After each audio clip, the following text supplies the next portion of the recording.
guys, tayo na naman nagbabalik sa ating panibagong vlog. So in this video, magpa-price update tayo ng mga big bike ni Honda dito sa Tagum City. Alamin natin ang bawat SRP, down payment at monthly installment ng mga big bike nila. Kaya naman tara, samahan nyo akong ikutan yung mga motor nila. Let's go!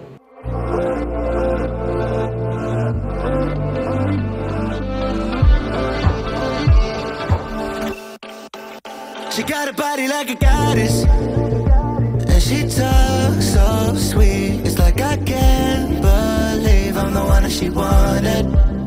And if I'm really being honest, I know I could be everything she needs if she let me get on it. Yeah. So come here, baby, listen close, hold me tight, don't let me go. Girl, you know that I'ma want you all my life. So much left to do, except for falling in love with you.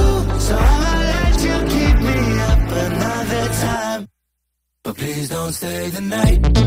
Don't try to change my mind, baby, please don't stay the night. I must do what's right. Don't make me ask you twice. Oh, don't stay the night.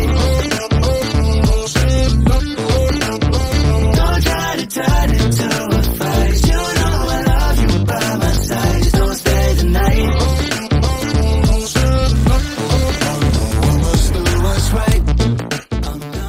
So umpisa muna natin dito guys, kaya Honda CBR 500R. Meron silang dalawang color variant, which is itong red. Ayan, tapos itong matte black.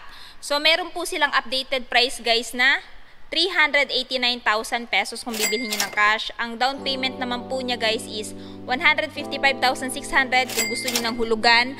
At monthly for 3 years na 11,800. So kung gusto nyo po ng ibang bracket, meron din po silang 12 months, 24 months. Pili na lang po kayo kung alin dyan yung gusto nyo magiging monthly. So ayan guys, meron silang dalawang unit dito na available, which is yung dalawang color variant nila. So kung naghahanap kayo ng sports bike, ito, I think bagay ito sa inyo guys. Kasi this one guys is naka-inline 2 cylinder na rin. Tapos, isa pa na, nasa 500cc na siya. Pero kung naghahanap naman din po kayo ng higher displacement, meron din po silang available na Honda CBR 650R. Ayan, ito po yung itsura niya, no? So, mas upgraded version po ito. So, meron po siya SRP 549,000 pesos kung bibilhin nyo ng cash. Yung down payment naman po niya is 219,600 at monthly for 3 years na 16,653. Pero kung gusto niyo naman po na ibang bracket, meron din po kayo mapagpipilian na 12 up to 24 months. So, ito po yung itsura ni Honda CBR 650R guys. Ayan. O, diba? Napakaganda nung pagkaka-red niya guys. Hindi siya yung tipong red na lasaw. Para siyang candy red, no, sa personal.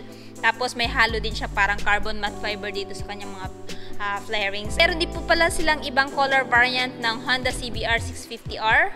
So ayan guys, dalawa. Kung gusto nyo ng red, ayan, meron sila. At kung gusto nyo naman po ng combination ng glossy black at matte black, ayan, meron din po sila. So, kung naghahanap naman din po kayo ng motor guys, na pwede sa dalawang road condition, off-road or on-roads, meron din po silang available na CB500X. Itong motor na to, maganda to pang long ride at saka pang endurance. So, meron po silang updated price guys na 399,000 pesos kung bibilhin nyo ng cash. Ang down payment naman po is 159,600 at monthly for 3 years na 12,103 pesos. So, pili na lang po kayo dyan kung alin po yung gusto nyo magiging monthly. So, yan po guys, yung kanyang kulay, combination ng glossy black at saka matte black. Bagay na bagay din po ito kahit nasa mga lady rider, no? Kasi parang hindi naman siya ganun kataasan, no? Medyo mababa lang naman yung seat height niya. Pero nakatiptoe pa rin ako dito guys. Ayan. So, my height is 5'5". So, kung naghahanap naman din po kayo ng higher displacement na scooter, meron din po silang available dito na Honda XADV. Ayan, si Honda XADV guys, na-review ko na po ito. So kung gusto nyo po ng full review ko nito, i-check nyo lang po sa aking channel. Yan, search nyo lang po dyan sa search engine. So meron po siyang updated price guys na 839,000 pesos kung bibili nyo ng cash. Ang down payment is 335,600 at monthly for 3 years na 25,400 450. So, meron po silang available color variant dito guys na matte black. So, this one is Honda XADV 750. Pero kung naghahanap naman din po kayo ng sports naked bike, meron din po silang available dito guys na CB1000R. So, ito po yung itsura ni CB1000R guys. Napaka-attractive tingnan, no? Sa personal, naka-inline 4-cylinder na din siya. Tapos yung kanyang headlight guys, ayan, naka-LED na pati yung turn signal niya. So, kung gusto nyo po itong motor na to, itong big bike na to, meron po siyang SRP 865,000 pesos kung bibilhin nyo ng cash. Tapos, kung gusto nyo ng hulugan, monthly for 3 years na 26,238. Ayan guys. So, sa halagang yan, makukuha nyo na po yung pinaka-asam-asam nyong CB1000R. Next, kung gusto nyo naman ng lower displacement ni Honda CB, meron silang Honda CB650R. So, itong si Honda 650R guys, napakaganda po ng kanyang paint job, lalong-lalo na dito sa tank, no?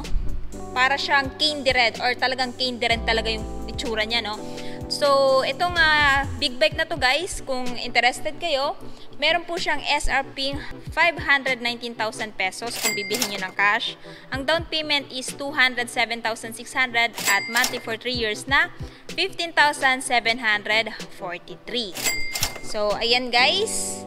So, para sa akin, napaka-astig at napakagwapo sa personal nitong si CB650R. Naka-inline 4-cylinder din po siya. So, napakaganda na po ng engine sound nitong isang ito. Ayan, naka-inverted telescopic fork suspension na din po siya. So, kung gusto niyo po ng review ko nito, comment down below guys kasi hindi ko pa po ito na-review tong big bike na to. Next, kung naghahanap naman din kayo ng modern yet classic na motor, meron din po silang available dito guys na kalalabas lang this year na Honda CL500. So, si Honda CL500 guys ay merong SRP 409,000 pesos kung bibilhin nyo ng cash. Down payment is 163,600 at monthly for 3 years na 12,406. So, bracket is 12 months, 24 months, up to 36 months. So, pili lang kayo dyan guys kung alin yung gusto nyong magiging monthly. So, itong si Honda CL500 guys, hindi ko pa rin po ito nare-review. So, kung gusto nyo po ng review nito, ayan, comment down below. Next, dito naman tayo guys kay Honda Rebel. So, si Honda Rebel guys is merong SRP 399,000 pesos kung bibilhin nyo ng cash. Yung down payment naman po is 159,600 at monthly for 3 years na 12,103. Tapos, ayan guys, 12 months at saka 24 months niya na monthly. So, si Honda Rebel guys, ito yung itsura niya. So, kung gusto nyo ng astig tingnan, no, sa daan, ito, napakaganda at napaka-classic yung look niya, no. Ito yung tipo ng motor guys na hindi luluma. Next, ayan, meron din po silang available dito guys na Honda CMX 1100. Uy, naka-reserve na siya guys. So, meaning, meron na pong nag-purchase nito, no. Meron nang bibili nitong big bike na to. So, ito po si Honda CMX 1100. Meron po siyang SRP 650,000 pesos kung bibilihin nyo ng cash. Ang down payment is 260,000 and monthly for 3 years na 19,717. Tapos, may 12 months na monthly at saka 24 months din. So, itong si Honda CMX 1100 guys, medyo halos magka-itsura sila, no? Yun nga lang, mas upgraded to kasi nasa 1,100 na din yung kanyang displacement. Tapos, naka-matte siya. Ito is combination ng matte at saka ng glossy black na color. Ayan, reserve. Congrats nga pala sa bumili nito. Sa mga naghahanap naman dyan ng Honda Goldwing, so kung natatandaan nyo guys, nung nilabas yung pinakaunang Honda Goldwing dito sa Tagum, na feature natin yon, which is yung parang kulay silver nito. Meron din po silang available ngayon guys, no, na glossy black. Itong si Honda Goldwing guys, wala namang nakalagay dito na mayroon siyang down payment or yung monthly niya. So, yung price niya po guys, is 2 million kung bibilhin nyo siya ng cash. Ayan, ito po yung itsura ni Honda Goldwing. Stig. Parang mas bet ko tong glossy black kaysa dun sa silver, no? Napakaganda tingnan talaga guys sa personal. So, kung kayo ay naghahanap ng motor na Honda Goldwing, ayan, meron pong available dito si Honda Venus sa may Tagum. Again, spot cash is 2 million pesos.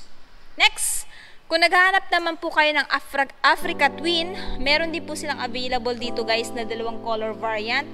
Ito at saka ito. Ano ba tawag sa color variant niya? So this one guys is matte iridium gray metallic. Itong kulay na to. And then this one guys is pearl glare white. Ayan. So si Honda Africa Twin guys ay maganda pang long ride, pang Philippine loop, pang endurance kasi naka double purpose po yung kanyang tire. Napakaganda din po ng kanyang suspension. Maging yung hatak at saka yung kanyang power. Tapos kargado din po ito ng mga magagandang features pang ride. So SRP is 1,170,000 pesos kung bibili nyo ng cash. Ang down payment is 468,000 pesos kung gusto nyo po ng hulugan. At syempre yung monthly niya for 3 years is 35,490 pesos. At syempre meron din po kayong 12 months up to 24 months na monthly. So pili kayo dyan guys kung alin yung gusto nyo magiging monthly dito. So ayan si Honda Africa Twin 1,100. So pili lang kayo guys, pero para sa akin mas bet ko ito. Ayan. Pero depende pa rin yan sa inyo guys kung alin yung kulay na gusto nyo dito sa dalawang to. So balik na natin to. So, comment kayo kung gusto nyo itong gawan ko ng review. I think hindi ko pa ito nare-review. Next! Ayan, kung naghahanap kayo ng bagong-bagong Honda Transalp 750, kalalabas lang din po nito this year. Meron silang dalawang color variant na available, which is itong, ayan, matte ballistic black metallic and rose white. So, meron po silang SRP 598,000 pesos kung bibili nyo ng cash at ang down payment is 239,200 at monthly for 3 years na 18,139. So, maganda din po ito pang endurance, pang long ride, pang Philippine loop kasi naka-double purpose na po yung kanyang tire at napakaganda na din po ng suspension niya. Tapos, meron na din siyang ready bracket for your top box. Ayan, na-review ko na to guys. Check nyo lang sa aking YouTube channel. Next, sports naked bike no, ni Honda na si Honda CB 500F. Ito po yung itsura ni Honda CB 500F. Stig, napakaganda din nito guys pang lady rider no. Hindi siya ganoon kataas yung kanyang seat height. SRP guys is ayan, 379,000 pesos. Kung bibili nyo ng cash, ang down payment is 151,600 at syempre may monthly siyang 11,496. So, pili lang kayo dyan guys kung alin yung gusto nyo magiging monthly. So, this one guys is kung gusto nyo na relax yung rides ninyo, maganda to guys kasi naka-sitting upright position kayo dito. So, yun na nga guys, natapos na nga natin ikutan yung mga big bike ni Honda. Ano yung masasabi nyo sa presyo ng bawat big bike nila? Sulit pa ba sila this year 2023? At ano yung big bike nila yung natitipuhan yung bilhin? I want to know your thoughts below. And syempre, kung bago pa lang kayo sa channel ko at hindi pa nakapag-subscribe, huwag kalimutan mag-subscribe para ma-notify kayo once may bago tayong upload. So yun guys, hanggang dito na muna tayo. Ride safe and peace out!